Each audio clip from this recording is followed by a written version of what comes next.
안녕하세요. 신장내과 그리고 투석실 현장에서 애쓰시는 여러 전문가 선생님들.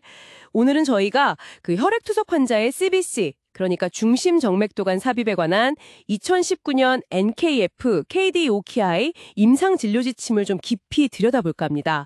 저희가 한패 이 지침들을 보면서요, 권고사항들, 특히 그 영상유도 사용이라든지 캐서드 팁 위치 확인의 중요성, 이런 것들의 근거가 뭔지, 또 이게 실제 임상이나 교육에 어떤意義가 있는지 한번 파헤쳐 보겠습니다. 시술 성공률 높이고 합병증 줄이는 최신 접근법 같이 알아보시죠. 자, 그럼 바로 한번 들어가 볼까요? KD-OKI 지침 9.1을 보면요, CVC 삽입할 때 영상 유도를 조건부로 권고하고 있어요. 근거 수준은 중간 정도라고 하고요. 이게 왜 이렇게 영상 유도가 중요하다고 강조되는 걸까요? 네, 그게 사실 굉장히 중요한 변화인데요. 예전에는 아시다시피 주로 애너토미컬 랜드마크를 이용해서 인터널 주귤러 웨인이나 아니면 페모럴 웨인 이런 데 접근했었죠. 근데 최근 연구들, 특히 이제 얼트라사운드나 플루어로스코피 같은 영상 유도 기법을 쓰는 게 시술 성공률을 눈에 띄게 높인다는 근거들이 계속 쌓이고 있습니다.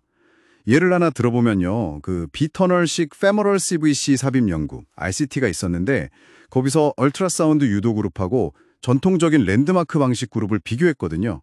그랬더니 얼트라사운드 그룹의 성공률, 그러니까 3회 안에 성공한 비율이 88%였어요. 랜드마크 방식은 80%였고요. 이게 통계적으로도 아주 유의미하게 높게 나온 거죠. 그리고 첫 시도 성공률도요, 86% 대 55%로 차이가 꽤 컸고 평균 시도 횟수 자체도 얼트라사운드 그룹이 더 적었습니다. 한 1.16회 대 1.51회 정도였으니까요. 와, 98% 대 80%면 정말 차이가 크네요. 엄청난데요.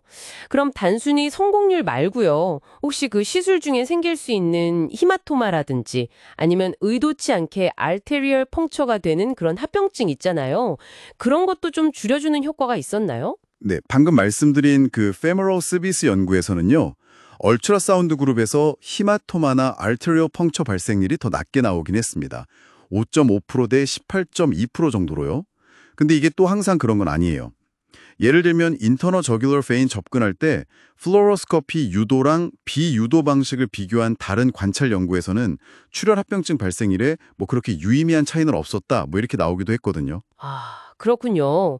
그러니까 성공률 높이는 효과는 좀 분명해 보이는데 합병증을 줄이는 효과에 대해서는 근거가 약간 좀 섞여 있다, 이런 말씀이시네요? 네, 맞습니다.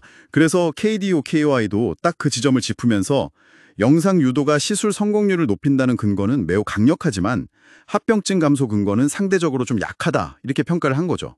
그래서 성공률 향상이 주된 권고 이유라고 볼 수 있고요. 물론 합병증 관련해서는 좀 더 연구가 필요하다라는 말도 덧붙이고 있습니다. 네, 결국 성공률만으로도 영상 유도를 우선 고려할 가치는 충분하다, 이렇게 해석할 수 있겠군요. 임상 현장에서도 중요한 포인트 같습니다. 그렇죠. 시술 성공률 자체가 환자에게 미치는 영향이 크니까요. 알겠습니다. 자, 그럼 시술 성공만큼이나 중요한 게 또 삽입 후의 캐테터 팁, 도관 끝의 위치를 정확히 확인하는 걸 텐데요. KD-OKI 권고 9.2를 보면 터널식 CVC 삽입하고 나서 플루로스코피 사용이 어려울 경우에 다른 영상 검사로 위치를 확인하는 게 합리적이다, 이렇게 제안하고 있더라고요. 이건 전문가 의견이고요. 이 캐테트 팁 위치가 왜 이렇게 중요한 건가요? 이상적인 위치는 또 어디고요? 네. 그 캐테터 팁의 이상적인 위치는 보통 mid right atrium, 그러니까 우심방 중앙으로 봅니다. 이 위치가 왜 중요하냐면 충분한 혈류 속도로 확보해서 혈전증, 그러니까 thrombosis 위험을 줄이고 또 catheter dysfunction, 기능 부전을 최소화할 수 있기 때문이죠. 그리고 혈관이나 심방 벽 손상 위험도 피할 수 있고요. 만약에 팁이 너무 깊거나 또는 너무 얕게 위치하면 vessel perforation이나 어리스미아 같은 심각한 합병증으로 이어질 수도 있습니다. 네네. 그리고 특히 좀 주의해야 할 게 비만 환자나 여성 환자, 그리고 자세 변화, 예를 들어 누워있다가 일어설 때 수파인 upright, 팁 위치가 좀 달라질 수 있다는 점도 임사에서 고려해야 합니다. 그래서 보존적 조치나 TPA 같은 약물을 써도 catheter dysfunction이 계속되면 영상 검사로 위치를 다시 확인해 보는 게 필요하죠. 그렇죠. 임상에서 도관 기능 문제 생기면 늘 팁 위치 확인부터 하게 되는데, 처음 넣을 때부터 정확한 위치 잡는 게 정말 중요하겠네요. 이런 영상 유도라든지 정확한 위치 확인 같은 술기들을 표준화하고 또 의료진에게 잘 교육하는 것도 진짜 중요할 것 같아요. 네, 맞습니다. 그래서 지침에서도 그 훈련의 중요성을 굉장히 강조하고 있습니다. 요즘 네프롤로지 펠로십 프로그램들을 보면요. 예전처럼 단순히 시술 횟수만 채우는 방식에서 좀 벗어나서 시뮬레이션 기반 훈련 같은 걸 도입해서 실제 시술 성공에 필요한 핵심 역량, 컴피턴시 자체를 갖추는 데 더 초점을 맞추고 있어요.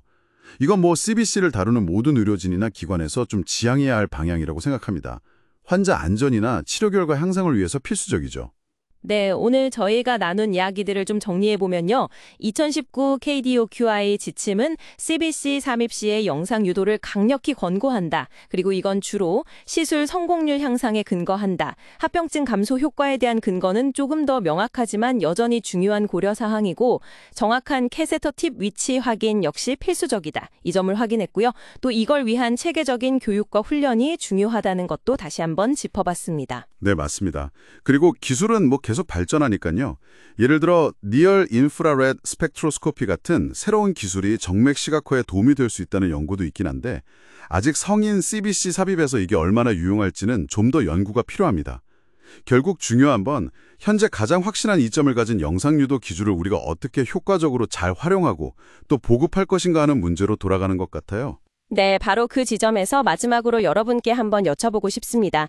영상 유도의 명확한 성공률 향상 이점을 고려했을 때 여러분이 계신 임상 현장에서는 이 기술에 대한 접근성이나 교육이 충분히 잘 이루어지고 있다고 생각하시나요?